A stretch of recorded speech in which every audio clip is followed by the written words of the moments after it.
Salam qadrli qarindoshlar, qana ahvolinglar? Amanlar yaxshi turinglarmi? Bugun biz olamning yaratilishi 25-bobni ko'rib o'taylik. Aldi bilan qisqa izohlab qo'ygan ikki ish, ya'ni birinchisi tunugi men zaborni chiqarib qo'ydim, ya'ni zabor 150 munojat.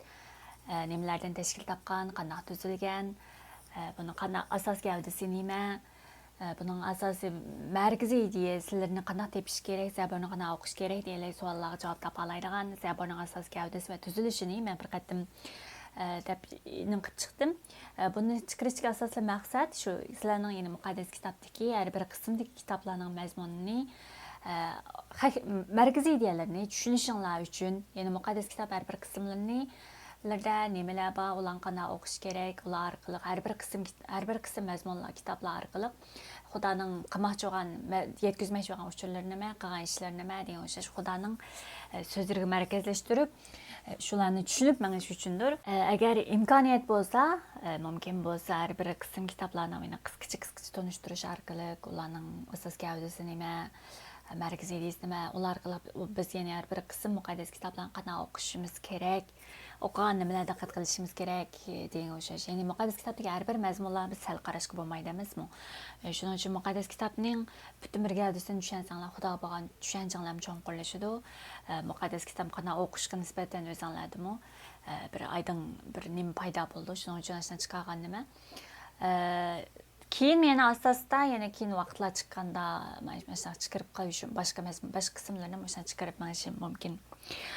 Xo'sh, bugun 25-bob kelsa, 25-bobda muhim mazmunlar bir qadar ko'p. Shuning uchun biz uzarab ketadigan bo'g'ashga buni ikkiga bo'lib qilmoqchi bo'ldik. Aldi bilan bugungi qismda 25-bob 1-oyatdan 26-oyatgacha shuni ko'rib, keyingi qismida 27-oyatdan oxirigacha shuni ikkiga bo'lib ko'rmoqchi. Bugunda undaq bo'lsa, olamning yaratilishi 25-bob 1-oyatdan 26-oyatgacha bir qatim o'qib, ananiki mazmunga kiraylik. Olamning yaratilishi 25-bob. İbrahim, Ketura ismli yana bir ayolni kichik xotinlik qildi. U İbrahimga Zimran, Yokshan, Medan, Midian, Ishbak va Shuahdan iborat 6 o'g'il tug'ib berdi. Yokshan Ishiba bilan Dadanning otasi bo'ldi. Dadanning avlodlari Ashurim, Latushim va Laumim xalqlari bo'ldi. Midianning o'g'illari Afa, Afar, Hanuh, Abidah va Eldalar edi. Yuqoridagilarning hammasi Keturahdan dunyoga kelgan avlodlar edi. İbrahim bütün mal-mulklarini Ishoqqa tavatgan edi, lekin u o'zi hayot vaqtida ikki kichik xotindan bo'lgan o'g'illariga sovg'atlarni berib, ondan bu o'g'illarni Ishoqdan yiroq tursin deb sharqiy zaminga avatdi. İbrahim uzun ömür görüp 175 yaşında ecdatlarının qışığı ketdi. Onun oğulları İshaq bilan İsmail onu Makiblah yesideki önkürge dep naqildi. Bu önkür Mamira degan yerga yaqin bo'lib, burun Xit qabilasidan bo'lgan Soharning o'g'li Afronning etizligi edi. İbrahim Xitlardan setib olgan etizlik dal shu edi. İbrahimning ayoli Saramo mush yerga dep naqilgan edi. İbrahim vafot bo'lgandan keyin Xudo uning o'g'li İshaqqa baxt ato qildi. İshaq shu vaqtda Be'er Lahayroy deb atalgan quduqning yanidagi joyda turib. Sarayning dediki Misrlik Hajar İbrahimga tug'ib bergan İsmailning avlodlari tuvandikicha. Oldi bilan tunji o'g'li Nebayot, ondan keyin qolgan o'g'illari Kedar, Adbal, Mibsam, Mishma, Duma, Massa, Hadat, Tama, Yetur, Nafish va Qadama tug'ildi. Ular 12 qabilaning boshliqlari bo'lib, ular yashagan yezi va qishloqlar ularning ismlari bilan ataldi. İsmail 137 yaşında ecdatlarının qışığı ketdi. Onun avlodlari o'ltiraqlashgan joy Havolah rayonidan Shur degan yerga qadar edi. Shur Misrning sharqiy tarafida bo'lib, Assurga boradigan yo'lda edi. Ular İbrahimning boshqa avlodlari bilan chiqisha olmadi. İbrahimning o'g'li Ishoqning ish izlari tuvandikicha. Ishoq 40 yaşında Rebaqaga uylandi. Rebaqa bo'lsa Paddan Aramning Aran degan yerdan bo'lgan Bitoyinning qizi va Labanning singlisi edi. Rebaqa farzand ko'rmaganligi sababidan Ishoq uning uchun Parvardigorga duo qildi. Parvardigor uning duosini qabul qilib, Rebaqa hamillar bo'ldi. Bola qo'shkazak bo'lib, ularni tug'ilishdan ilgari onasining qursqida qattiq so'qishdi. Rebaqa "Ma'nim bo'lg'ini" deb Parvardigordan so'radi. Parvardigor uningga bunday javob berdi: "Sening qursqingdan ikki xalq chiqadi, tug'ilibla ayrim bo'ladi. Biri yana biridan kuchli bo'lib, jon kichigiga xizmat qiladi." Onun aygını toşup qo'shkezak tug'di. Avval tug'ilgani qizg'ish bo'lib, butun badani hayvonningidek tüklik edi. Shunga uning ismini Asav, ma'nisi tüklik deb qo'ydi. Keyin tug'ilganining qo'li Asavning tapini ching tutib olganligi uchun ismini Yaqub, ma'nisi tapini esil olg'uchi deb qo'ydi. Ular tug'ilganda Ishoq 60 yoshga kirgan edi. Xo'sh qarindoshlar, bugungi Olamning yaratilishi 25 bobning shu oldingi qismi. Buningda asosan cho'ng holatda İbrahimning oxirgi hayoti, andan keyin İsmoilning avlodlari va oxirsida Isoq va Isoqdan tug'ilgan ikki farzand, qo'shkezak farzandining anasining qursog'ida vaqtda so'qishgan vaqtida Xudoning bu ikki bola haqidagi qilgan bishoratini tafsiliy ko'rib o'tmoqchi. Xo'sh, shunday bo'lsa tafsiliy mazmun kelsak, oldi bilan İbrahimning oxirgi hayotlari biz qarab baqaylik.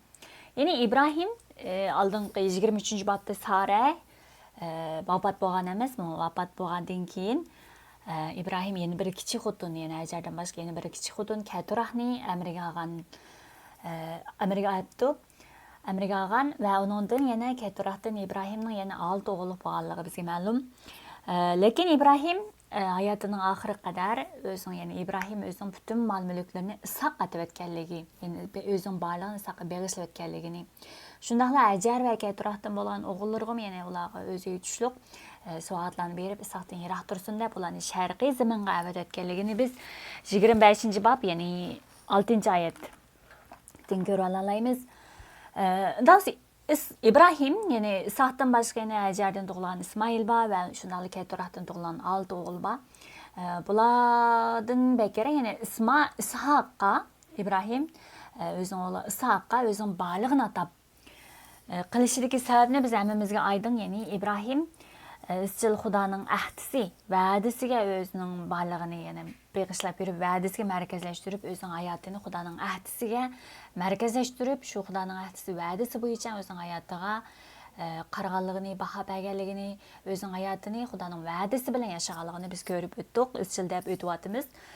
Shuningga o'xshash İbrahimmi, yana İbrahim taki o'zining hayotining oxiriga qadar, ya'ni vafot bo'lganga qadar Xudoning shu va'dasiga, ahdisiga o'zining qancha bog'liqligini biz bu qatimgi mazmunda ko'ra olamiz. Ya'ni Isoq Xudoning İbrahimga degan o'zining va'dasi va ahdisiga bog'lanishib bo'lgan farzandi Isoq bo'lganligi uchun, Xudoning ahdisining, va'dasining ham Isoq ustida bo'lganligi uchun İbrahim taki hayotining oxiriga qadar Isoqqa o'zining borlig'ini atab turib, ham shunaqla boshqa farzandlar, ya'ni İsmoil va yoki Keturahdan bo'lgan boshqa farzandlari bilan ularning arslari, ya'ni jidal majradan qo'g'dinish uchun, ya'ni Isoqdan yiroq tursin deb bu boshqa o'g'illarni bo'lsa sharq tarafga haydab o'tganligini ko'ra olamiz. Endi bu sharq taraf deganga biz balkim diqqat qildinglarmikin, biz taki olamning yaratilishini boshlab hozirga qadar ko'rayotganimiz bu sharq taraf deganga bizga ko'proq uchraydi. Yani dastlabda Xudo odamot bilan uni yaratgan vaqtida Eran bog'ning sharqqa qo'ygan, andan ular gunoh o'tkazgandan keyin ayollik tarixning mevzusini yeb qo'ymasin deb Eran bog' ya'ni sharq tarafga shu qilishlarni, kiriblarni qo'yganligi ma'lum. Va keyin Qobilmi yana enisini o'tirayotgan keyin Xudoning huzuridan qo'g'lab, Xudoning o'zining huzuridan qo'g'lab, ya'ni uni Eran bog'ning sharqidagi Nut degan joyga qo'yganligi ma'lum. Va keyin yana 10-bob, ya'ni olamning yaratilishi biz 11-bob, yani 10-bob 30-oyatda uchraydi va 11-bob 2-oyat, ya'ni Babil munori qismida, ya'ni sharqqa jo'tganda deyishib, shuna mazmunlar bor. Ani 13-bobda sharq taraf degan o'sha mazmunlar bor. Ammo bu yerda sharq tarafga evat o'tgan İbrahimning boshqa farzandlarini Isoqdan yiroq tursin deb, ya'ni o'zining ahdisi, Xudoning va'dasi va ahdisiga munosabatli farzandidan yiroq tursin deb sharq tarafga evat etishi, bu nimadan derak bergan, bu nima ma'no bildirgan degan savollar paydo bo'lishi mumkin.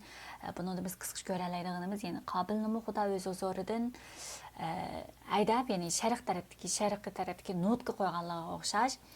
Bu yerda İbrahimning bu sharq tarafga evat etgani bo'lsa, ya'ni İbrahimning o'zining va'dasi, ya'ni Xudoning va'dasiga, ahdisiga bog'liq bo'lgan Isoqdan yiroqroq turgani bo'lsa, ya'ni bu farzandlari Xudoning ahdisi, va'dasiga munosabatli bo'lmagan bu farzandlarning Xudoning va'dasidan yiroqroq, ya'ni Xudoning huzuridan yiroqroq, Xudoning va'dasidan, ahdisining sirtida ekanligini biz bu yerda ko'ra olamiz. Ya'ni o'zining ahdisi, va'dasi bo'lsa Isoqqa bog'liq bo'lganligi uchun bu Xudoning va'dasi ahdisiga bog'lanib, Isoqning shuna va'dasi Xudoning huzurida yashashi. Endi bu boshqa o'g'illarni, boshqa farzandlarni sharq tarafga yetishi bo'lsa, Xudoning va'dasidan, ahdisidan sirt holatda turgan farzandlari bo'lg'achqa, Xudoning va'dasidan, huzuridan yiroq degan o'xshash bir ma'nolarni biz bu yerdagi mazmunlarni bir qatam ko'rib o'tamiz. Endi İbrahimning yani bu yerda İbrahim 175 yaşında vafot bo'ldi deydi. Shunda bo'lsa İbrahim 175 yaşında vafot bo'lgan qadar biz İbrahimning hayotiga qaraydigan bo'lsak, İbrahim 75 yaşında Xudo tarafidan chaqirildi. Yani 12. bab alamni yaratilish 12. babga qaragan vaqtimizda İbrahimning Xudo tarafidan chaqirilgan vaqtida, yani Xudoning unga va'da berib baxt va'dasi, avlod va'dasi va zamin va'dasi bergan vaqtlarda uning 75 yaşında Xudo tarafidan chaqirilgan bo'lib, hozir 175 yaşında uning vafot bo'lganligini, ya'ni Xudoga yaqin 100 yil itqodida yashaganligini ko'ra olamiz. Ya'ni u 175 yaşında vafot bo'lganda bo'lsa, ya'ni Sarani dafn qilgan Makiflatdagi o'nkirga Isoq bilan Ismoilning shu joyga dafn qilganligini biz bu mazmun orqali ko'ra olamiz. Ya'ni biz oldingi babda, ya'ni Sarani dafn qilgan vaqtida İbrahim xitlarning ziminidan bir o'nkirni Sarani dafn qilgan vaqtida oilamga qabristonlik qilman deb turib, shu o'nkirni 400 kumushdan setib olganligini biz ko'rib o'tgan. Shuningdek şu vaqtim deb o'tgan o'xshash İbrahim shu joyda dafn qildan keyin Isoqmi degan o'xshash haqiqatan bu ya İbrahimning oilasining qabristonligi bo'ldi. Shuningga o'xshash İbrahimning ham farzandlari, ya'ni Isoq bilan Ismoil vafot bo'lgan vaqtida shu joyga dafn qilganligini, ya'ni Makiflatdagi o'nkirga dafn qilganligi ma'lum. İbrahim undaq bo'lsa 100 yil, bayon dedik 100 yil Xudoga yaqin yashadi deb, ya'ni 75 yaşında chaqirilib, 100 yaşında Isoq ota bo'lib, 175 yaşında vafot bo'lgan bo'lg'achqa, ya'ni 100 yil Xudoga yaqin yashagan bu İbrahimning hayot musofirlari orqali biz İbrahimning itqodini, İbrahimning hayotidagi, ya'ni Xudoga yaqin yashagan hayotini bir qatim yig'inchoqlab ko'rsak, İbrahimning ya'ni o'lganlarni tiriltira oladigan, biz Isoqni Xudoga qurbonlik kelib ataydigan vaqtida biz bir qatim ta'kidlab o'tgan, İbrahimning shu vaqtda o'lganlarni tiriltira oladigan, yani yo'qdan bar qila oladigan, hayotlikning manbasi bo'lgan Xudoga bo'lgan cho'nqur tushunchasi bilan, ya'ni cho'nqur tushunganligini, Xudoni shunday cho'nqur tunganligini biz deb o'tgan. Ham yo'qdan bar qila oladigan deganimiz, ya'ni bu İbrahimmi, Sarami shu vaqtlarda ya'ni qerib yashinib qolgan. Ham shundaqla Saram tug'mas. Shunday vaqtda buni İbranicha o'qigan vaqtimizda baliyat qurib ketgan degan ma'nolarni bildirgan so'z, ya'ni Sarani. Shunga o'xshash shu baliyat qurib ketgan, ya'ni qurib ketgan, boshqa imkoniyat yo'q degan o'sha shunday ahvollar ostida, lekin Xudo o'zining amiy qodirligi bilan yo'qdan bar qila oladigan, hayotlik ato qila oladigan shunday amiy qodir qudrati bilan Saraga farzand ato, ya'ni Sara bilan İbrahimga farzand ato qilganligini, Sara shu vaqtda tug'maslik tufaylidan o'tirganda ajalan qistirib, bir odamlar o'zining usuli bo'yicha, o'zining tafakkuri, o'zining qarashida mumkin bo'lgan shunday usullar bilan qilgan bilan Xudo bo'lsa odamlarning o'y fikr tafakkuridan hal qilgan, odamlarning planlaridan hal qilgan ishlarni qila oladigan amiy qodir, ya'ni yo'qdan bar qila oladigan hayotlikning manbasi bo'lgan shunday qodir Xudoni bu yerda Xudoning ulug'ligini bu yerda ko'rsatgan emasmi? Shunga o'xshash İbrahim hayotida ham shunday yo'qdan bar qila oladigan hayotlikning manbasi bo'lgan Xudoning mutlaq huquqini bu yerda boshdan kechirib, Xudoning mutlaq huquqini oldida itoat qilgan İbrahim emasmi? Shunday bir İbrahimning itqodini bu yerda ko'ra olamiz. Hamda mangu va'dasi turg'uchi, mangu o'zgarmas, ishonchli bo'lgan Xudoga izchil Xudoning va'dasiga tayinib yashab, Xudoning va'dasiga tayinib o'zining hayotiga qarg'aliqlarni biz izchil ko'rib deb o'tgan.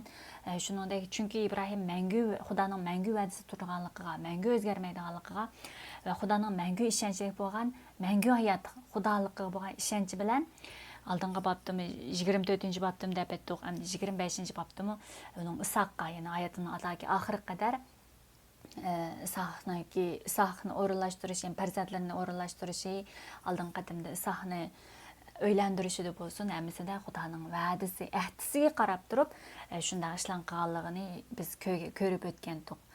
Ana shunday İbrahim shu mangu hayot va xalqi bilan birga bo'lg'uchi, xalqqa baxt ato qilg'uchi shu Xudoni cho'nqur tunib va Xudoga bog'lanib yashaganligini biz izchil ko'rib o'tdik. Ya'ni Xudoga bog'lanib yashayotgan vaqtimiz biz İbranicha so'z bilan tahlil qilgan vaqtimizda bog'lanib yashashga butunlay masalan badanga ching chaplashadigan kiyimler var, rezingli kiyimler, biz erkek kiyimleri, erkek kiyimler, rezingli putga nima kiyimlarga bek chap, qo'l badanlarga bek chaplashidi.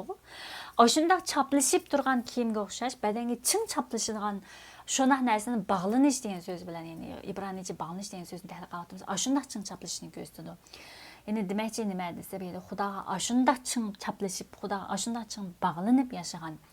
Ya'ni doim Xudoga bo'lgan itoati va Xudoni xursand qilishga qildigan hayotni, e'tiqodini hayotida yashab chiqargan, o'zining hayotida buni faqatlam qalsida o'y fikridilam Xudoga bo'lgan itoat hurmati bilan emas, balki buning o'zining hayoti bilan, Xudoga bo'lgan sevgi muhabbati bilan o'zining hayotida Xudoning shu so'zini yashab chiqarib, Xudoga yaqin bo'lgan hayotni yashaganligini biz shu taki İbrahimning oxiriga qadar, hayotining oxiriga qadar shuni yashaganligini biz ko'rib o'talaymiz. Endi ikkinchisi, ya'ni İsmoilning avlodlari degan mazmun nazarga chiqadi. Bu yerda İsmoilga bo'lgan nazarga tushuncha bor. Endi bu yerda ya'ni Saraning dedik, ya'ni masalan Hajar İbrahim tug'ib bergan İsmoilning avlodlari ichida, ya'ni avlodlarining 12 qabilning boshliqlari bo'lganligini biz ko'ra olamiz. Biz olamning yaratilishi dastlabki mazmunlarni eslab o'tsak, 12 qabilning boshliqlari bo'ldi degan gap buning dastlabda Xudo degan gapning, Xudo degan bishoratining amalga oshganligining mushi joyda amalga oshganligini ko'ra olamiz. Endi İbrahimmi o'zining o'g'li İsmoilning shunday Xudo o'zi degan sözünün İsmail'in ustida amalga oshganligini İbrahim ko'rganligini ko'ra olamiz. Yani yaratilish 17-bob 20 oyat, yani İbrahim İsmail bilan baxt ato qilsang, bu yani Ishoqqa doir so'z qilgan, yani Ishoqning tug'ilishiga oid so'z qilgan vaqtida İbrahim deydi, Ishoq bilan baxt ato qilsang bo'lmadimi degan vaqtida Xudo deydi, sening u talpingni angladim. Yani İsmail bo'lsa 12 qabilning boshlig'i bo'ldi deb turib, shuna bisharat, shuna va'da bergan emasmi Xudo? Xudo ana shuna İbrahimga va'da bergan, taki shuna İsmoilning ustidagi shu va'dasini amalga oshirganligini biz ko'rib o'tamiz. Andan keyin İsmoilning avlodlari, ya'ni oxirgi bir mazmun bo'lsa, İbrahimning boshqa avlodlari bilan chiqisha olmadi degan mazmun bor. Ya'ni 18-oyatda ular İbrahimning boshqa avlodlari bilan chiqisha olmadi degan mazmun bor. Buni biz İsmoil tug'ildigan vaqtida Xudoning degan so'z ekanligini biz bir qayta eslab o'talaymiz. Ya'ni olamning yaratilishi 16-bob 13-oyat qaragan vaqtimizda, ya'ni İsmoil tug'ilishdi, ya'ni uning ismini İsmoil qo'y, ya'ni ko'gich Xudo, anglovchi Xudo degan o'sha, uning ismini İsmoil qo'y degan vaqtida İsmoilning mijozini, ya'ni xuddi yo'q eshakka o'xshash bo'lganligini, ham uning o'zining qarindoshi, ya'ni tuqqanlari bilan, nimalar bilan chiqisha olmaydiganligini aytgan emasmi? Dal shunga o'xshash İsmailning mana hayotida, ya'ni boshqa qarindoshlari bilan, boshqa İbrahimning boshqa avlodlari bilan chiqisha olmaganligini mushada deyish orqali Xudoning shu so'zining aynan ijobat bo'lganligini, ya'ni aynan shu bitan bo'lganligini da'vat qilganligini, ya'ni shu joyda amalga oshirganligini ko'ra olamiz. Shuning orqali bizim yana İsmoilning hayoti orqali biz yana Xudoning har bir degan so'zlarining sal qarashga bo'lmaydigan so'zlar ekanligini, Xudoning har bir so'zining mutlaq va barhaq amalga oshadigan so'zlar ekanligini biz yana bir qatim qalbimizga uyalaymiz desam bo'ldi. Shunday qilib İsmoil 137 yil umr ko'rib, 137 yoshida ajdodlarning qishiga ketganligini, ya'ni vafot bo'lganligini biz shu mazmun orqali ko'ra olamiz. Endi 3-mazmun, ya'ni 3-mazmun Ishoq keldik. Bayam degan Ishoq, ya'ni Xudo deydi, ya'ni 25-bob 11-oyatda İbrahim vafot bo'lgandan keyin Xudoning o'g'li Ishoqqa baxt ato qildi deydi. Ya'ni Ishoq İbrahim va'da bergan vaqtida uning va uning avlodlariga baxt ato qilib, uning avlodlarining ko'p bo'lganligini, ya'ni İbrahim bergan va'dasining avlod amalga, ya'ni davomlashganligini aytgan emasmi? Shunga o'xshash, endi İbrahim vafot bo'lgandan keyin ulinib, Xudoning va'dasi ahdisiga bevos bog'lanishgan Ishoq, ya'ni Xudoning va'da xalqi, ahdisiga bog'lanish bo'lgan Ishoqqa Xudoning baxt ato qilganligini ko'ra olamiz. Chunki, ya'ni qisqasi Ishoq Xudoning ahdisi va va'dasiga bog'lanish bo'lgan İbrahimning avlodi. Bu va'dasiga oid mazmunlarmi, ya'ni ya olamning yaratilishi 17-bob, ya'ni 19-21-oyatlarga qarasaqmi, shuna Ishoqning Xudoning ana shu İbrahimga bergan va'dasiga, ahdisiga varis qilgan, ahdisiga bog'lanish bo'lgan avlod ekanligini ko'ra olamiz. Buning ham Rimliklarga yozilgan xat 9-bob 8-9-oyatlardami shuna Ishoqning Xudoning va'dasi, ahdisiga bog'lanish farzand ekanligiga oid mazmun yozilgan. Shundaqla biz keyingi babda, ya'ni 26-bab qaraydigan bo'lsakmi, İbrahim bergan va'dasini, ahdisini o'xshashlar Isoqqa aytganligini biz yana ko'rib o'talaymiz. Shuna o'xshash biz bu orqali yana Isoq bilan İsmoilni bir qatim ta'kidlash deyish masala bo'lsa, ya'ni masalan bizning musulmon vaqtimizda, ya'ni islomdagi vaqtimizda balkim ba'zilarning islomdagi tunishi cho'nqiroq bo'lgan bo'lishi mumkin. İsmoilni payg'ambar deb, İsmoilga oid nurg'un so'zlarni deb o'tadi. Lekin biz bo'lsak, bu shunday mazmunlar orqali to'g'rilay olamizki, İsmoilning Xudoning va'dasi, ahdisi, Xudoning va'dasining ichidan yiroq ekanligini, va'dasining sirtida ekanligini, İsmoilning Xudoning shunday va'dalari, ahdlaridan xoli, ya'ni buning ichida emasligini, faqat va faqat Xudoning va'dasi, ahdisi, Xudoning barliq so'zlarining faqat Isoqning ustida ekanligini biz yana bir qatim ta'kidlab o'talaymiz. Endi Isoq 40 yoshida Ribaqaga uylandi. Ya'ni biz oldin qatim uylangan vaqtida hisoblab yurib, men sizlarga 37 dan 40 yosh degandim, men bu yerda aniq qilib Isoqning 40 yoshida Ribaqaga uylanganligini deydi. Ya'ni 25-bab 20-oyatda 40 yoshida uylanganligini deydi. Endi lekin bu yerda yana o'xshash, ya'ni Isoq bilan uning ayoli Ribaqamu İbrahim bilan Saraga o'xshash masala yuzlandi. Ya'ni tug'maslik, ya'ni avlod ko'ranmaslik o'xshash masala yuzlandi. Endi Ribaqamu tug'mas bo'lib, ya'ni mushunaq vaqtida, lekin bu Isoq bilan Ribaqaning bu masalaga bo'lgan qarashi, bu masala yuzlanishi İbrahim bilan Sara bilan biz farqli holat ekanligini biz ko'ra olamiz. Ya'ni bularmi Ribaqaga o'xshash 20 yilga yaqin. Ya'ni biz ko'radigan bo'lsak, Isoqning qo'shkizga bolalariga ota bo'lgan vaqtida uning 60 yosh kirganligi ma'lum emas. Shunga o'xshash bu 40 yoshda to'y qilib 60 yoshga qadar bola tug'maslik holatda masalani 20 yil quchoqlab bu masalaga 20 yil yuzlangan emasmi? Shundaq 20 yil Ribaqaning qaynonasi Saradek tug'maslik azobini boshidan kechirgan. Isoqning otasi İbrahim qo'llab Xudoning nurg'un avlodlik beradigan, ya'ni nurg'un avlod va'dasiga erishgan bo'lsa-mu, lekin bu Isoq bilan Ribaqaning yuzlangan realligi bo'lsa, tug'maslikdek bir ochiq bir reallik, ya'ni umidsiz bir reallik.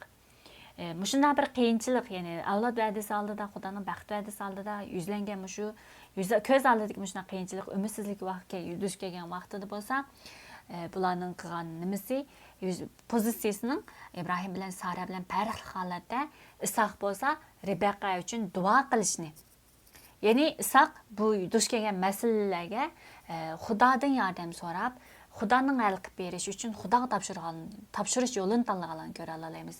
Endi Isoq qarasak, İbrahimning izchil Isoq bir umr hayotida otasining e'tiqodini ko'rib cho'mg'an. İbrahimning qanday yashab, qanday Xudoga bog'lanib, qanday Xudoga shuna itoat qilib, Xudoga bo'lgan itoatini, Xudo bilan qanday munosabat qilganligini Isoqmi shunday ko'rib cho'mg'an emasmi? Isoq bo'lsa, o'zining masalasini shunday Xudoga topshirib, Xudodan yordam tilash yo'lini tanlab yurib, ayolini tug'maganligi uchun Xudoga duo qilgan shunday bir holatni, ya'ni Xudoning ulardagi tug'maslik masalasini Xudoning hal qilib berishini kutgan, saqlagan, 20 yil saqlaganligini ko'ra olamiz. Ya'ni Xudoga tayinishni tanlagan shu Isoqning shunday pozitsiyasini ko'ra olamiz.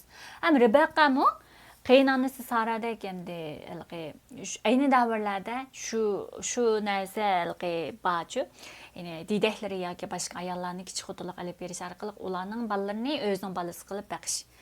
Bu qadimgi zamonlarda tug'mas ayollarning shunday bir hal qilish usullari dunyoviy qonuniyat asosida.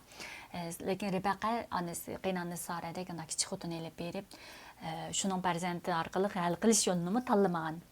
Ribaqa bilan Isoqning shunday bir ulardan farqli holatda tutgan pozitsiyasini biz ko'ra olamiz. Ana shunday qilib, ya'ni Parvardigor bu Isoqning duosini ijobat qilganligini, ya'ni 60 yoshida qo'shkizakka, ya'ni Aso bilan Yaqubga ota bo'lganligini biz ko'ra olamiz. Endi mishada yana birisi oxirgi mazmun, ya'ni bu qo'shkizak bola anasının qursug'ida turgan vaqtidalam, ya'ni anasının qursug'ida qattiq so'qishdi degan mazmun bor 22-oyatga qaraydigan bo'lsak. Aniki Ribaqa deydi, "Men nima bo'lg'ini?" degan vaqtida Parvardigor Onun qursuğu yani o balalarning qursuğidan qattiq so'qishib shundaq bergan yuz bergan ishlarga nisbatan Parvardigor Xudoning bu ikki bola ustidagi o'zining irodasini deb berganligini biz ko'ra olamiz. Yani 23-oyatdagi oyat mazmun orqali Xudoning shu ikki farzand ustidagi irodasini qilmoqchi bo'lgan irodasini shu so'z orqali biz bir qadar cho'nqur o'ylanib chiqishimizga to'g'ri keldi. Ya'ni texi homila vaqtida Amildar vaqtida yani anasının qursuğida qattiq so'qishganligining nimasi sifatida yani qursuğidan ikki xalqning chiqadiganligini, yani bu tug'ilgan ikki bola İshaq bilan Asa bilan Yaqubning ikki xalq bo'lganligini, tug'ilib ayrim bo'lib ayrilib ketadiganligini, yani ikkisining ikki xil xalq va ayrilib ketadigan. Lekin aytdi, yana birisi biridan kuchli bo'ldi va cho'ng kichik xizmat qildi deganki, cho'ng bo'lsa Asa, kichik bo'lsa Yaqub bo'lsa, cho'ng yani Asaning Yaqubga xizmat qildiganligini Muşu Xudo aldı bilan qursuqdagi vaqtlar meni bolalar tug'ilmasdanlam bu ikkisining ustidagi Xudoning irodasini Rebaqaga aytib berganligini biz ko'ra olamiz. Undaq bo'lsa Xudoning shu bisharat orqali biz nimalarni bila olamiz degan mazmun degan savollar bor. Bu orqali biz texa amil vaqtida Xudo tarafidan tanlab olingan Xudoning ahdisi yani İbrahim, İshaq, endi İshaqning keyindan ulab mangdigan avlod, yani nurg'un avlod va'dasi bor emasmi? Ana shu Xudoning ahdisiga bog'liq bo'lgan, Xudoning va'dasiga olindigan ahd farzandining biz Yaqub ekanligini biz bu yerda faraz qila olamiz. Ya'ni Yaqub ekanligini ko'ra olamiz. Buning qayt mazmunlarni bir qadar izlab baqsaq, ya'ni Xudoning tanlab olingan degan mazmun, ya'ni tanlab olishi, Xudoning chaqiriqi degan mazmun bilan Yaqubni tanlab olganlikqa qayt mazmunlar bir qadar biz muqaddas kitobdagi boshqa mazmunlar orqali ya'ni ko'rib o'tishimizga to'g'ri keldi. Ya'ni muqaddas kitobni muqaddas kitob orqali tushunishimiz kerak degan o'xshash. Endi bayan degan o'xshash qo'shkezaklar tug'ilishdan ilgari anasini qursuq o'qishdi. An Parvardigor bo'lsa, bu qo'shkezaklarni anasini qursuqdagi vaqtlar ikki xalq bo'lganligini, ya'ni tug'ilib ayrim bo'lib ketib, ya'ni ikki xalq chiqadiganligini, shundaqla Xudo burun Asoni Yaqubga xizmat qildigan qilib aytgan emasmi? Shuningdek ya'ni Parvardigor Xudo Asa bilan Ishaq tug'ilmasdilla Yaqubni o'z irodasi bo'yicha tanlab olib, o'zining ahd xalqi qilganligini biz bu yerda tushuna olamiz. Masalan, Rimliklar yozilgan xat 9-bob 10-oyatdan 13-oyatlarga qaraydigan bo'lsak, Rebaqa ajdodimiz Ishaqdan qo'shkezak homillar bo'lganda Xudo uningga cho'ng kichik xizmat qildi degan edi. Chunki bir otadan bo'lgan bu qo'shkezaklar, ya'ni Asa bilan Yaqub texa tug'ilmagan vaqtida, ya'ni tug'ilmagan, demak ular bir yaxshi yoki yomon ishmi qilmasda Xudo allaqachon ulardan birini tanlagan edi. Bundan shuni ko'rib olgan bo'ldiki, Xudoning odamlarni tanlashi ularning qilgan amaliyatiga emas, faqat o'zining irodasiga, ya'ni o'z chaqiriqiga asoslangan deb Rimliklar yozgan xatda buni shu mazmun orqali biz Xudoning, ya'ni bayon dedi emasmi, Asa bilan Yaqubdek tug'ilmagan homilotdan Xudo allaburun Yaqubni o'ziga tanlab olgan. Ya'ni Yaqubning o'zining İbrahim'e bergen ahdisi, yani İbrahim bilen tuzgan ahdisi, va'disi, hem shunaqla ulab İshaqqa bergen va'disi, ahdisiga ulab, hamda mushu ahdisining mirosxo'ri, varisi sifatida İshaqning ikki farzandidan, ya'ni Asa bilan Yaqubning orasidan Yaqubni ular tek tug'ilmasdilla. Yaqubning mijoz xarakterini biz bilmasdilla. Yaqub yer yuziga ko'z ochmasdilla. Xudo allaburun o'zining va'dasiga, ahdisiga bog'lanib bo'lgan Yaqubni tanlab olganligini biz ko'ra olamiz. Biz qaraydigan bo'lsak, Ishaqmi shunday bo'lgan-ku, Ishaqmi tug'ilmasdilla Xudo degan, mening ahdim, mening va'dam Ishaq kelar yil tug'ilgan balanga bog'lanishliq deb turib Ibrohimga deb bo'lgan. Demak, tug'ilishdan burunlam Xudoning allaburun o'zining irodasi bo'yicha, o'zining chaqirmoqchi bo'lgan chaqiriqiga masalatda o'zining allaburun Ishaqni ham shunday, Yaqubni ham shunday allaburun ular tug'ilishdan burunlam tanlab olganligini ko'ra olamiz. Buning qayda yana biz bu tanlab olgan degani, mening onamning qursug'idan vaqtida tanlab olgan degan mazmunlar Zaborda uchraydi, anadan keyin Yeremiya payg'ambarnikida qismisidan uchraydi, Yeshaya payg'ambarnikidan uchraydi. Ya'ni Pavlosmi shunday deydi. Mening onamning qursug'idan u meni biladi. Mening onamning qursug'iga vaqtimda Xudo meni o'zining xalqi, Xudo meni o'ziga chaqirgan, o'ziga tanlab olgan degan mazmunlar bor. Biz bularning ichidan birini ko'rib o'tsak, ya'ni Yeremiya payg'ambarnikida Yeremiya 1-bob 4-5-oyatlarga qaraydigan bo'lsak, Parvardigorning so'zi menga kelib, "Ananing qursug'ida seni operida qilishdan ilgirlar men seni bilatdim. Sen balyatqıdan chiqishdan burun seni o'zimga atab, allarga payg'ambar bo'lishga tikladim, deyildi degan o'xshash. Ya'ni mushundaq Parvardigor Xudoning biz tug'ilmasdilam. Biz dunyoga paydo bo'lishdan burunlam Xudoning bizni allaqachon o'zi bilib turib, bizni o'zi tanlab o'ziga mansub qilish uchun, o'zining irodasiga, o'zining mana ahd xalq qilish uchun bizni onamizning qursog'idagi vaqtidalam, bizni tug'ilmasdilam, bizni tanlab olgan, o'ziga mansub qilgan biz ko'ra olamiz. Yana buningga davomli ko'rsak, ya'ni Yaqubning tanlab olganga o'xshash, ya'ni Xudoning tanlab olgani ayet mazmunlarni ko'rsak, Malaki, ya'ni konayda Malaki eng oxirgi kitob Malakini ko'rsak, Malaki 1-bobning 2 va 4-dan 4 oyatlarda buni dedi, ya'ni Parvardigor, men sizlarga mehr muhabbat ko'rsatib keldim deydi, lekin sizlar rasmu sen bizga qanday mehr muhabbat ko'rsatding deb so'raysizlar. Ya'ni Isroillar bilan Parvardigorning so'zi orasidagi so'z. Parvardigor javoban bunday deydi. Yaqubning aksi Asov emasmi, lekin men ajdodlaringlar Yaqubga mehr muhabbat ko'rsatdim, ammo Asovni rad qildim. Asovga taqsim qilgan tog'larni dasht bayabonga aylantirib, uni chilbirga tashlab berdim degan g'ashish mazmunlar uchraydi. Ya'ni Xudoning bu yerda Yaqubni Asa bilan Yaqub ichidan Yaqubni tanlab olganligini, ya'ni Yaqubga o'zining mehr muhabbati bilan tuzgan ahdisi uchun mehr muhabbatini izchil ko'rsatib kelganligini. Shundaqla Yaqubga ular Yaqubning avlodi bo'lgan mush Isroillar qatorida izchil Xudoning mehr muhabbatini uzmay ular mehr muhabbat ko'rsatib kelganligini deyotdi. Ondan keyin Asoni bo'lsa biz oldin qatim, ya'ni Sodom bilan Gomorrani ko'rgan vaqtimizda Asavning avlodlari bo'lgan Edomningmi, ya'ni Edomliqlarningmi o'shunga o'xshash, ya'ni odamzod o'ltirmaydigan yerga aylangan bir Edomliqlarning zimini shunday yerga aylandiganligini bir qatim deb qisqacha deb o'tgan.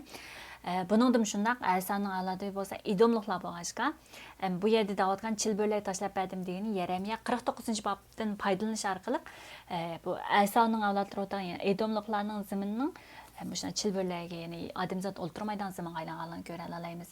Qısqası bu yerda Xudo mehr muhabbetini bilan Yaqubni tanlab Asavni rad qilganligini, ya'ni Yaqubga mehr muhabbet bilan Yaqubga mehr muhabbatini ko'rsatganligini, ammo Asavni rad qilganligini aytadi. Shuna o'xshaydi bizmi buni nimaga ko'ra alaymiz desak, bizmi garchi biz e'tiqodchilar bo'lib, bizning aramizda e'tiqodchilar az bo'lsaqmi, sanoqli bo'lsaqmi, bizning Xudoning mehr muhabbati bilan shuncha kulfatlar ichida, shuncha kunlar orasida bo'lsin, bizni shundaq tanlab Xudo bizni tanlab olgan tanlashi bilan, shunday bizning ustidagi irodasi va chaqiriqi bilan bizni shunday har yerga chechilib yurgan bo'lsaqmi, ammo bizning ustimizda to'xtamasdan mehr muhabbatini to'xtamay ko'rsatgan Xudoning bizning ustimizda o'zining irodasini davomli amalga oshirayotganligini, o'zining irodasi bo'yicha bizlarni har vaqt bizga mehr shafqat ko'rsatganligini biz ham ko'ra olamiz. Ondan keyin biz Yeshaya payg'ambar qismini qaraydigan bo'lsak, Yeshaya 41-bob 8-dan 9-oyatlarga qaraydigan bo'lsak, ey Isroil xalqi, sizlar mening xizmatkorim. Sizlar men tanlagan Yaqubning avlodlari. Bayon degan emasmi, ya'ni Yaqubga, ya'ni Asa bilan Yaqub orasidan Yaqubni tanlab olgan Xudo. Endi Isroillarmi Yaqubning avlodi bo'lg'achqa, shunga deydi, men tanlagan Yaqubning avlodi sizlar. Sizlar mening do'stim Ibrohimning avlodlari deb turib bayon degan o'xshash. Ibrohimga bergan va'dasi, ahdisi, keyin Isoqqa bergan va'dasi, ahdisi, keyin Yaqubga va o'tgan va'dasi, ahdisi degan o'xshash. Bu yerda deydi Xudo mening do'stim Ibrohimning avlodi deb, ya'ni bu yerda hatto Xudo Ibrohimga bergan bahosini biz oldin qatdan biz qisqish degan Davudga qanday baho berganligini, Ibrohimga qanday baho berganligini biz qisqish deb o'tgan shunga o'xshash. Xudo Ibrohimni do'stim, Ibrohimning avlodlari deyish orqali, ya'ni Ibrohimning Xudo bilan do'st, sirdashib, hamroh bo'lib, Xudo bilan shunday yaqin o'tganligini biz yana bir qatim ko'rib o'tamiz. Ana shunday bayon degan o'xshash, ya'ni Yaqubning dal shu ahdining xalqi, ahdining merosxo'ri ekanligini bu yerda da'vat etdi. Shunga bu yashaydi yana. Men sizlarni bu dunyoning bulunib chiqqanlardan yig'ib keldim. Sizlarni zamindan yiroq chat yerlardan chaqirdim. Men sizlarga sizlar mening xizmatkorim. Sizlarni tanladim, sizlarni tashlab etmayman dedim degan o'sha nurg'un mazmunlarni deydi. Shunga o'xshash Xudo o'zining tanlagan xalqi, ahdi xalqining mushunda Xudo ularga mehr shafqat ko'rsatib, ularni tanlaganligi uchun, ularni o'ziga xos xalq qilganligi uchun, o'zining xizmatkor qilganligi uchun, o'zining guhri muqaddas xalqi deb atolganligi uchun ularni menga vazkashmay, ularni menga tashlamaydiganligini aytib. Ana shunda hamda biz bu yerda tanlash Xudoning tanlashini deb o'tdik. Endi bu tanlashi nimishki Asa bilan Yaqubning ichidan Asani tanlamay Yaqubni tanlab olgan degan vaqtimizda Xudo o'zining mehr muhabbati bilan Yaqubni tanlab olganligini deydi.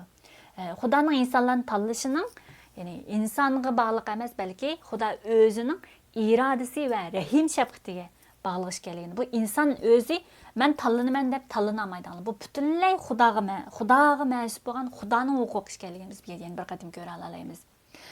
Buningga yana bir Xudoning insonlarni tanlashiga oid mazmunlarni ko'rib o'tsak, Rimliklar yazılgan 9. bab 12. ayeti yine abayın bir qatim ko'rib o'tgan qo'shgizaklar, ya'ni Aso bilan Yaqub tex tug'ilmagan.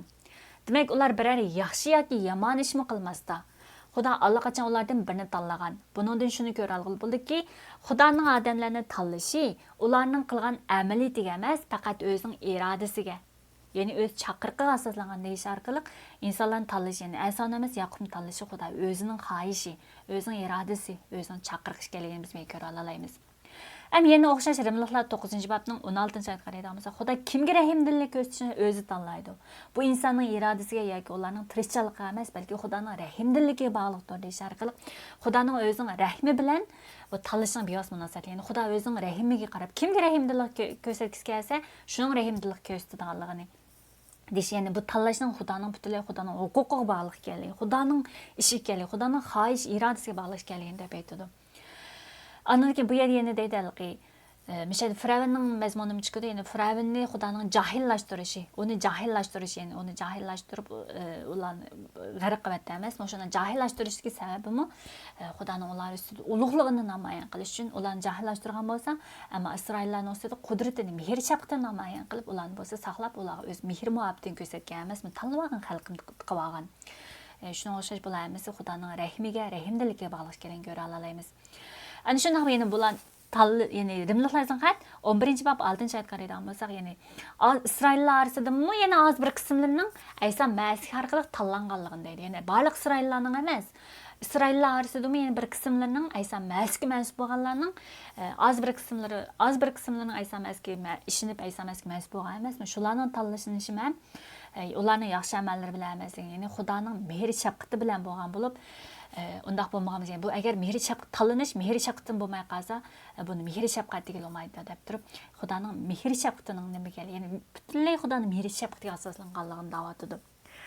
Endi buningga oid yana biz Xudoning insonlarni o'zining mehr muhabbati bilan tanlashi maqsadi va tanlashdagi sababini biz Afaslar yozilgan 1. bab orqali biz ko'rib o'tamiz. Ya'ni Xudoning insonlarni tanlashi 1. bab 4. ayet ve 5. ayet bo'lsa, Xudo o'zining oldida bizning pok va ayibsiz bo'lishimiz uchun dunyoni yaratishdan burunla bizni Ayso Masihga bog'lanishimiz orqali tanladi. Ya'ni dunyoni yaratishdan burunla deydi. Bayon degan tug'ilishdan burunla, to'rilishdan burunla degan. Endi bu yerda dunyoni yaratishdan burunla Ayso Masihga bog'lanish orqali tanladi. Ya'ni bizni Ayso Masihning ichida Ayso Masihga bog'lanish orqali bizni o'ziga mansub qilish uchun o'ziga tanlab oldi dedi. Ya'ni chunki Xudo bizni so'ygan. Ya'ni Xudo bizni so'ygachga bizning Ayso Masih orqali o'ziga farzand bo'lishimizni o'z xush ro'yi bilan oldin belgiladi. Bayon dedik emasmi? Tanlashi Xudoning tanlashi insonga emas, balki Xudoning o'zining xush ro'yi bo'yicha deb. Xudoning insonlarni tanlashi, Xudoning insonlarga tanlab ular rahim ko'rsatsa ham Xudoning butunlay sevgisi, muhabbat orqali bo'lganligini da'vatidi. Ya'ni Xudoning sevgisining mukammal ifodalanishi, bizga nisbatan butunlay mukammal ifodalanishi Ayso Masih bo'lib, Ayso Masih ustida Xudoning mehr muhabbatini tamoman biz ko'ra olamiz. Ya'ni Ayso Masih, ya'ni o'zining o'g'lini bizga qurbonlik qilib evatish orqali, ya'ni bizning barliq gunohlarimiz uchun Ayso Masih evatish orqali bizning gunohlarimizning pok va ayibsiz bo'lib, Xudo bilan yarashib, Xudoning oldiga kela olishimiz uchun, Xudo bilan belli bo'la olishimiz uchun, Xudoning sevgisi ichida yasha olishimiz uchun Ayso Masihni bizga ato qilishi, ana shu Xudoning mukammal bo'lgan mehr muhabbatining bizga ifodalanishi, bizga ifodagan mehr muhabbati hisoblanadi. Ana shuning Xudoning shu mehr muhabbati bilan bizni Ayso Masih orqali o'ziga bog'lashi, o'ziga farzand qilishi, bu hammasi Xudoning xush ro'yi bo'lg'achqa, biz Ayso Masih mansub bo'lganlarni Xudoning xush ro'yi bilan o'ziga mansub qilish uchun o'ziga Ayso Masih orqali tanlab olgan bizlar ekanligimizni biz ham bu yerda ko'ra olamiz. Bizning Ayso Masihga bog'lanishimiz ham bu Xudoning irodasi bilan bo'lganligini, Xudoning chaqiriqi bilan bo'lganligini, Xudoning mehr shafqati orqali bo'lganligini, Xudoning bizga rahim qilganligidan biz ko'ra olamiz. Ya'ni hamma odam Xudoni tunayman deb tunamaydiganligini, ya'ni inson o'z kuchi bilan Xudoga yaqinlasha olmaydiganligini. İnsan öz küçü bilen, öz aklı bilen Xudanın sözlerini, Xudanı tunamaydiganligini, Xudaga yiqilishamaydiganligini. Çünkü insan günahkar, günah tabiati sebebinden özü Xudaga yiqilishamaydiganligini. Faqat Xuda mehr shafqat ko'rsatib, Xuda rahim qilib, bizning qalblarimizni, qalb ko'zlarimizni ochganda, biz shuningda, ya'ni bizning quloqlarimiz, ko'zlarimiz ko'r, quloqlarimiz anglamas bo'lgan günah tüpeylidən bizim günah bo'lgan, biz gazgaçı bo'lgan, günah bizni gazgaçı qilgan, günah bizni qapqaranlıqqa solib etgan shunday vaqtda Xudoning mehr shafqati bilan Xudo bizga rahimdillik qilib, qo'lini bizga so'zib, yuzini bizga qaratib, bizni Isa Masih orqali paklab, bizni Xudo o'zining mehr shafqati bilan o'z oldiga, o'z huzuriga boshlab kelganligini biz bu orqali yana ko'ra olamiz. Undaq bo'lsa bizni tanlashi, bizni o'ziga mas'ul qilishning maqsadi nimada degan vaqtimizda Efesli yozilgan xat 1-bab 11-12 oyatda hamma ish Xudoning irodasi bo'yicha o'rlashtirilgan bo'lib, biz e'tiqodchilar Xudoning oldin belgilagan plani bo'yicha Isa Masih orqali Xudoga taalluq bo'lishga tanlandik. Yani tanlanishimiz Isa Masih orqali Xudoga taalluq bo'lishga, Xudoga mas'ul bo'lishga tanlangan bizlarning bizni Xudoga o'ziga mas'ul qilishi, Isa Masih orqali o'ziga mas'ul qilishga maqsadining umidimizni Isa Masihga avval bog'lagan bizlar orqali sha'ni shavkatli Xudoga madhiyalar elib kelish ekanligini da'vatadi. Ya'ni biz Isa Masihning bizning gunohlarimizni yuyib, bizni mangulik hayotga erishtirganligi, ya'ni bizni o'limdan tirildirganligini, biz o'limning bog'lanishi ichida emas, biz o'limdan erkin holatda, dunyoning barliq qorong'ulik, barliq kuchlardan, barliq kuch qudratlardan, dunyoning barliq ta'sir, barliq narsalardan bizning erkin holatda Xudoga bog'lanib, Xudoning farzandi bo'lib yashagan bizlar, dunyodagi barliq kuch qudratlarda biz Xudo bilan birga yashayapmiz, bizning oyog'imizning ostida tuz pukadigan biz shunday bir huquqqa erishgan bizlar. Xudoning arishlik podshohligining mirosxo'ri bo'lgan bizlar. Xudoning podshohligiga chaqirilgan bizlar. Isa Masihga umid bog'lash orqali, ya'ni Isa Masihning bizni shunday tirildirganligiga bizni ham keyin mangulik hayotlikqa ataq. Biz mangulik hayotlikqa ataq qilishim butunlay qutqizganligi shunday bo'lgan umidimizni Xudoga Isa Masihga bog'lagan bizlar orqali, ya'ni biz Isa Masihga bog'lanib yashash orqali, Isa Masihga bo'lgan ishonchimiz bilan yashash orqali, Isa Masihning g'albisiga tayanib biz bu dunyoda o'zimizning kunlik hayotimizda har kun Xudoning so'ziga tayanib, kuch qudrati Xudoning so'zi bilan, kuch qudrati bilan g'alba qiluvchining salohiyati bilan yashagan vaqtimizda, Xudoning so'ziga itoat qilib yashagan vaqtimizda bizning ustimizda Xudoning o'zining ulug'ligini ko'rib turib, bizning ustimizda Xudoning haqiqiy yer yuzida nuri bo'lib, ya'ni nur chachadiganligini, haqiqatining nuri chachadigan shuna bir Xudoning nuri, ya'ni Xudoning nuri bilan to'lib, dunyoning nuri, dunyoning tuzi bo'lib yashagan vaqtimizda bu xil hayotimizning Xudoga madhiyalar elib kelgan bir hayot ekanligini, Xudoning bizni ana shunday tanlashlik sababimi, o'ziga mas'ul qilishga sababimi Xudoga madhiyalar elib kelish ekanligini biz bu orqali ko'ra olamiz. Biz bayandadik bu tanlanish, ya'ni Xudoning insonlarni tanlashi butunlay Xudo o'zining mehr shafqati, rahimdilligiga, o'zining xushro'yi irodasiga bog'liq ekanligini dedik. Shundaqla Xudo yer yuzidagi insonlarni bo'lsin, ham hayotimizdagi ishlar bo'lsin, yer yuzidagi ishlar bo'lsin, tanlashimi ham Xudoning bu dunyoning o'lchami bo'yicha emas. Belki o'zining irodasi, xushro'yi, o'zining mehr shafqati, rahimdilligi bilan bo'lganligini, ya'ni o'zining irodasi bilan bo'lganligini yana biz Korinthlar yozilgan xat 1-bab, ya'ni Korinthlar yozilgan 1-xat 1-bab 27-oyat orqali bunda ko'ra olamiz. Ya'ni Xudo bu dunyoning o'lchami bo'yicha aql sanalganlarni xijolat qoldirish uchun insonlarning ichidagi nodon hisoblanganlarni tanladi. Bu dunyoning o'lchami bo'yicha kuchli sanalganlarni xijolat qoldirish uchun Xudo insonlar ojiz deb qaraganlarni tanladi. Xudo bu dunyoda muhim deb qaralgan ishlarni o'zining nazarida hech narsa emasligini ko'rsatish uchun ahamiyatsiz, qadrsiz deb qaralgan va ko'zga ilinmaydigan ishlarni tanladi. Buningdagi maqsad Xudoning oldida hech qanday odamning men tanlanishga arziyman deb maqtana olmasligidir deyish orqali bu yerda, ya'ni Xudo tanlagan insonlar, mayli biz bo'laylik, biz Isa Masihga mas'ul bo'lgan bizlarning ham bizni tanlashi bu dunyoning o'lchami va boshqa ishlar bilan emas, balki butunlay Xudo tarafidan bo'lgan, Xudoning huquq bilan bo'lgan ishlar bo'lib, bizning tanlanishimizmi biz bir dunyoni zilzilaga keltirgan bir kishilar bo'lganligimiz uchun emas, balki Xudoning rahim shafqati bilan tanlanganlar ekanligimizni. mayli dunyoning olimlari bo'lsin, mayli yer yuzidagi har bir sirlarni yeyish uchun tirishayotganlar bo'lsin, mayli oy shariga chiqqanlar bo'lsin, undaq kuchliklarni emas, yer yuzida bir kuch quroli bor, kuch qudrati bor deb qaragan shundaq bir odamlar emas va yoki shundaq bir ziminlar emas. Yer yuzini qo'lida so'rayotgan shunda davlatlardagi insonlarni emas. Shundaq cho'ng-cho'ng yer yuzini so'raydigan shundaq ishlarni emas.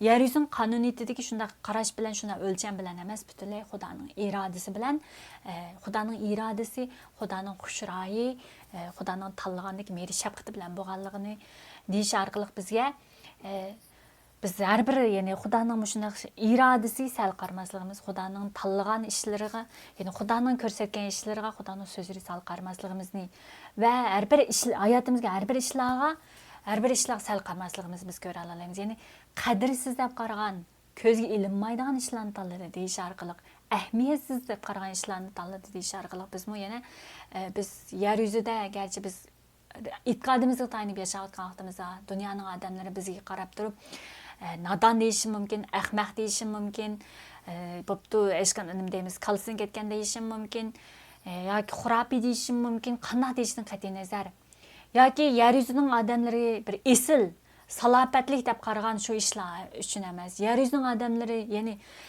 ba'zan aytganchilar bor, odamlarning jiq-jiq yig'ilishini nima o'zining nimasida bo'lsa, shuni Xudoning bir zilzila solgan, mo'jizali karomatli ishlarni qilgan vaqtida undan keyin Xudoning kuch qudratli deb qaraydigan shunday ishlarni emas.